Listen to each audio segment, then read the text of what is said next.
Hi guys, my name is Claudia and I'm a dog nutritionist, and today we're gonna rate some kibble that you guys were talking about online.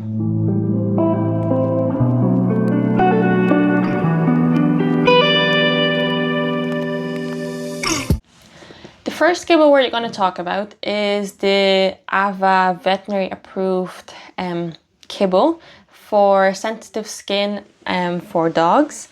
So we have the ingredients here. I'm going to read them out to myself here. We have fish, which includes white fish meal, white fish, fish stock, and then we have tapioca, sweet potato, beet pulp, chicken fat, brewer's yeast, salmon oil, minerals, and etc.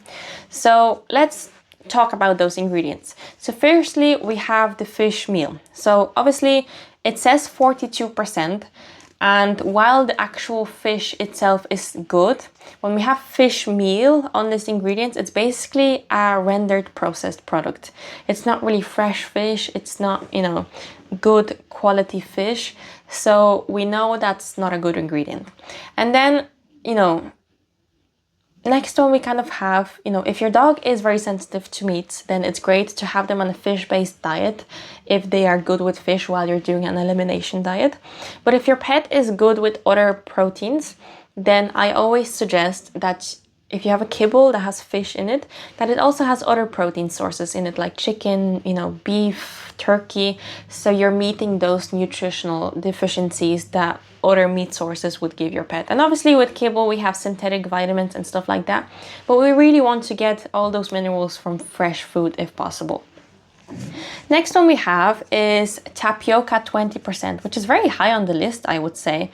And it's basically 1/5 of the kibble.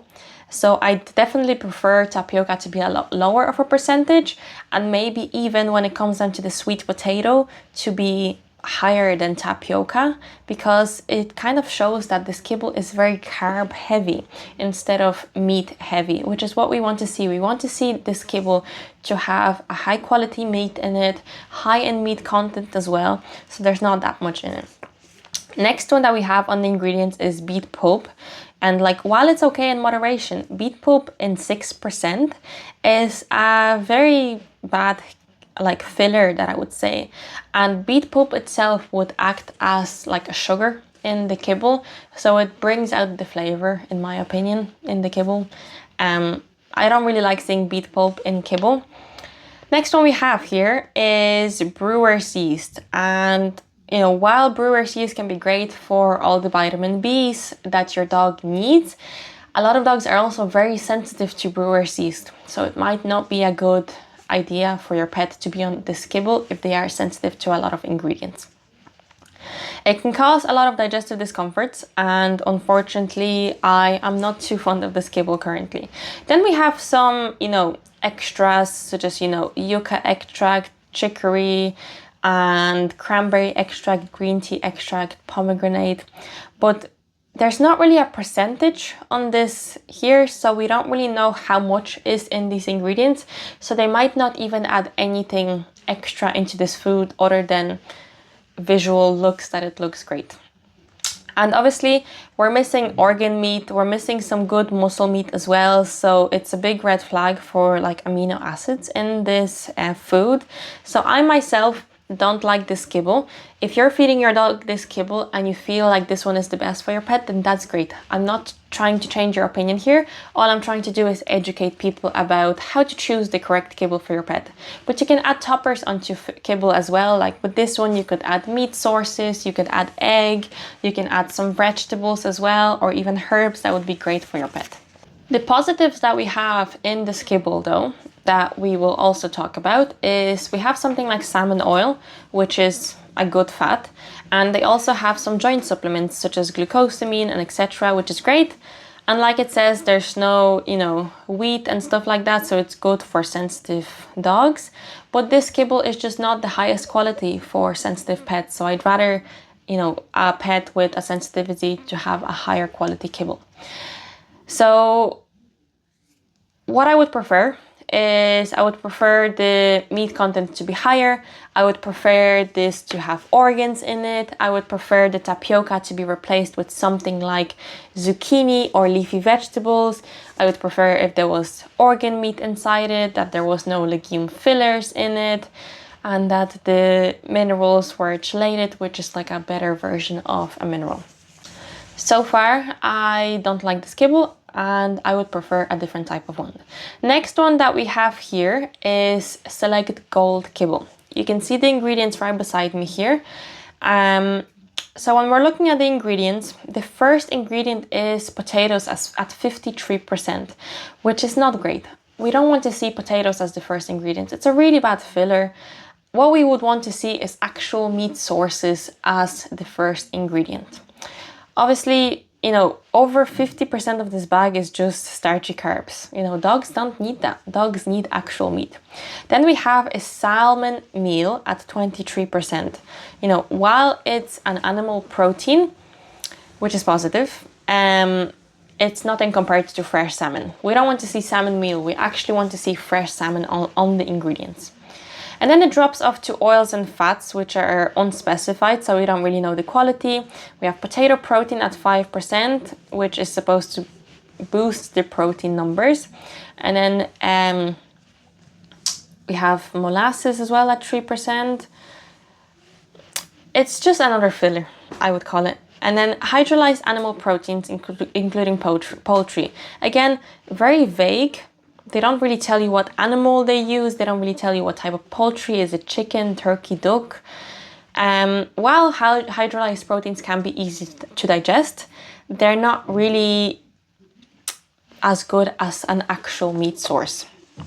And after that, we have tiny amounts of, you know, apple, linseed, carrot, yeast, chicory, yucca, and most of them are under 1%. So they're not really adding too many benefits to this kibble, to be honest with you.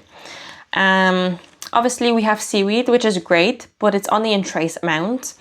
Linseed, which is flax seeds, gives you great omega-3s. It's great for your pet, but yet again, we don't really know how much is in this kibble. But at least we do have a named protein. We have salmon meal, which is better than animal derivatives. Obviously, we hate how it's over 50% potatoes. You know, hydrolyzed animal protein, we don't like that as well. Overall, I'm not too happy with this kibble, so let's move on to the next one. The next one we have is Lilly's Kitchen. So as we can see here in the ingredients breakdown, we have 42% chicken and duck, which is 31% fresh chicken, 8% duck, 3% chicken liver, which is a great start. That's what we love seeing in food. They are named meats, there's organs, they're nutrients dense, that's what we like seeing. Then we have 29% sweet potato. It is still a lot of carbs, but it's a lot better than having wheat or corn or soy as a filler in this kibble, so it's a great start. We have peas, lentils, and pea protein, which is where we start to go down. We have a lot of legumes in this kibble, which obviously pea protein is like a great artificial protein booster, but with the amount of legumes in this kibble, it's not great. We don't want a lot of legumes. A lot of legumes don't add any benefits to the pet's diet. We want a lot of meat in this. Then we again have flax seeds, which is the linseed, which is great for omegas. We have eggs, and then potato protein, which is again a filler. Chicken-based sauce, which is not really specific. It's probably just chicken broth. Salmon oil, minerals, prebiotics, which would help with the gut health. Then we have some botanicals such as nettle, milk thistle, calendula, which is a nice touch, but it's again in very tiny amounts, so it won't really do too much. We have cranberries, carrots, spinach, and apples, which are great. It is a small percentage, but they do add the antioxidants. And then we have glucosamine, MSM, which is great for the joints. So there is a lot of benefits in this kibble. It's a lot better than the other two that we talked about. So if you were to feed any of these three kibbles that we so far mentioned, the Lilly's Kitchen would be the best one.